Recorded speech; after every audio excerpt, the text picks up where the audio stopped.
السلام علیکم پیارے دوستوں اور بچوں، آج کی کہانی کا نام ہے عظیم چھوٹی ملکہ۔ ایک وقت کا قصہ ہے، ایک عظیم سلطنت تھی۔ وہاں کے شاہی خاندان پر اندھیرا چھا گیا کیونکہ بادشاہ اور بیگم کا انتقال ہو گیا تھا اور وہ پیچھے چھوڑ گئے تھے اپنی اکلوتی بیٹی صوفیہ، جو کہ 11 سال کی تھی، جو کہ اس سلطنت کی اکلوتی وارث تھی۔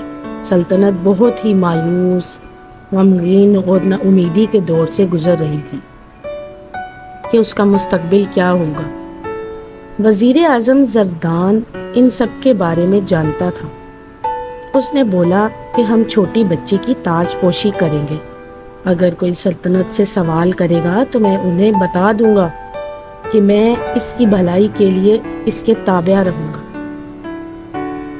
تو پورے چاند کی رات صوفیہ کی تاج پوشی کی گئی، ملکہ بنا کر ڈھول بجائے گئے۔ جب چھوٹی ملکہ تخت نشین ہوئی تو وہ بہت سہمی اور پریشان تھی، اور ساتھ ہی اس کے ماں باپ کا غم تازہ تھا جس نے اسے بہت مایوس کر دیا تھا۔ میری ملکہ، میں آپ کو سجدہ کرتا ہوں اور میں آپ سے مدد اور ہمدردی کا وعدہ کرتا ہوں۔ کیا میں اب اپنی آرام گاہ میں جا سکتی ہوں؟ کیا یہ ممکن ہے؟ تو یقیناً ملکہ عالیہ، دائی مہربانی کر کے ملکہ عالیہ کو ان کی آرام گاہ میں لے جاؤ۔ دھیان رہے انہیں کسی طرح کی تکلیف نہ ہو۔ زردان کا منصوبہ بہت اچھے سے کام کر رہا تھا، جیسا کہ وہ جانتا تھا کہ صوفیہ چھوٹی بچی ہے اور وہ سلطنت کے کاموں سے دور ہی رہی۔ وہ زیادہ وقت اپنی دائی کے ساتھ گزارتی کیونکہ اس کے ساتھ اسے سکون ملتا۔ لگان 3 گنا کر دو اور انہیں تاکید کرو کہ یہ ملکہ عالیہ کا حکم ہے، اور جو حکم نہیں مانے گا اسے سزائے موت دی جائے گی۔ اور ایسا ہی کیا گیا۔ ایک طرح سے کیسپیا پر شیطانی حکومت آ گئی تھی۔ لوگوں کو ستایا جاتا اور سزائیں دی جاتی، چھوٹے چھوٹے جرم پر بھی، اور بولنے کی آزادی تو جیسے گزرے کل کی بات ہو گئی تھی۔ یہ سب ملکہ کے نام پر کیا جاتا تھا، جبکہ ملکہ ایک الگ ہی دنیا میں رہتی تھی اور اس کے محل کی دیواروں کے باہر رعایا پر ظلم ڈھایا جاتا ہے۔ پر ایک دن کچھ ہوا۔ وہ اپنی چھوٹی بلی کا پیچھا کر رہی تھی۔ وہ دربار میں پہنچی جہاں اس نے ایک شخص کو دیکھا جو بیڑیوں میں جکڑا گھٹنوں کے بل بیٹھا تھا۔ اس نے پوچھا، یہ کیا ہو رہا ہے؟ زردان بولا، یہ مسئلہ اتنا اہم نہیں ہے، اس نے کفر کیا ہے، آپ کے خلاف بول رہا ہے۔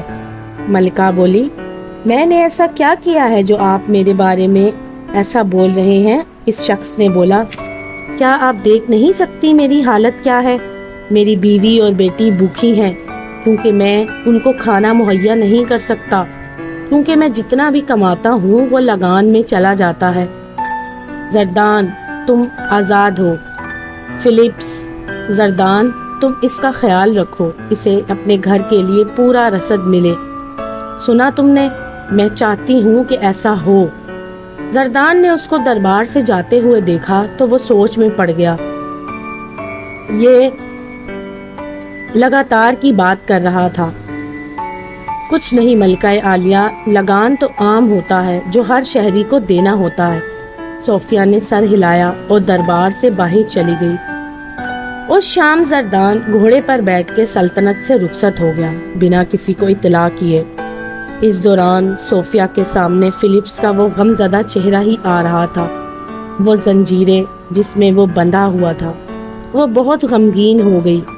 کیا بات ہے ملکہ، آپ بہت پریشان لگ رہی ہیں۔ صوفیہ نے اس کو سب کچھ بتایا اور دائی نے نظریں نیچی کر لی۔ ایک ملکہ ہونے کے ناطے آپ کا پہلا فرض ہے کہ آپ اپنی رعایا کو خوش رکھیں۔ میں کہوں گی کہ آج آپ نے ایک عظیم کام کیا ہے، اور یہ تو بس ایک جھلک ہے۔ کیا مطلب ہے تمہارا؟ تو دائی نے صوفیہ کو سب کچھ بتا دیا جو اس کے والدین کے انتقال کے بعد ہو رہا تھا۔ چھوٹی ملکہ سکتے میں آ گئی اور اس کی آنکھوں میں آنسو آ گئے۔ میں جانتی ہوں کہ تمہاری عمر میں اتنی ذمہ داریاں سنبھالنا بہت مشکل ہے، پر اب تو تم ہی سلطنت کو بچا سکتی ہو اور کوئی نہیں۔ اگلی صبح صوفیہ اور اس کی دائی نے عام لوگوں کا بھیس بدلا اور وہ محل سے باہر آئی اور بازار میں قدم رکھا تاکہ وہ جان سکے کہ کیا ہو رہا ہے۔ اس نے دیکھا کہ کیسے زبردستی لوگوں سے لگان وصول کیا جا رہا ہے۔ تمہارے سب لگان رد کیے جاتے ہیں۔ آج سے تم سے کوئی لگان وصول نہیں کیا جائے گا۔ لگان صرف وہی دے گا جس کی آمدنی زیادہ ہے۔ جو کم آمدنی والے ہیں ان سے کوئی لگان وصول نہیں کیا جائے گا۔ وہ فلپس کو اپنا وزیر اور عہدیدار مقرر کرتی ہے۔ وہ اس سے پوچھتی ہے کہ اگر تم اس پر راضی ہو تو کیا میں تمہیں اپنا وزیر اور عہدیدار مقرر کر سکتی ہوں؟ فلپس راضی ہو گیا۔ پھر صوفیہ اور فلپس محل میں آ گئے جہاں اس نے اپنے خزانچی کو بلایا اور اس کے ساتھ لگان پر لمبی گفتگو کی۔ اس نے پتہ لگایا کہ جتنے بھی لگان وصول کیے جا رہے تھے وہ شاہی خزانے میں نہیں آ رہے تھے۔ خزانے میں رکھنے کی بجائے انہیں وزیر ہی رکھ لیتا تھا۔ ملکہ نے فلپس کو حکم دیا کہ پتہ لگاؤ کہ وہ وزیر کون ہے، اسے میرے سامنے لاؤ۔ اس میں فلپس کو زیادہ وقت نہیں لگا۔ اس کے سپاہی دوستوں نے اسے سب بتا دیا۔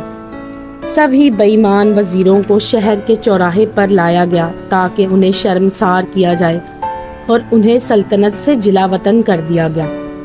پھر صوفیہ نے زردان کو طلب کیا پر وہ کہیں بھی نہیں مل رہا تھا۔ اس کا انتظار کیے بنا چھوٹی ملکہ ان تمام قیدیوں کو رہا کرنے کا حکم دیا جو بے گناہ جیل میں ڈال دیے گئے تھے۔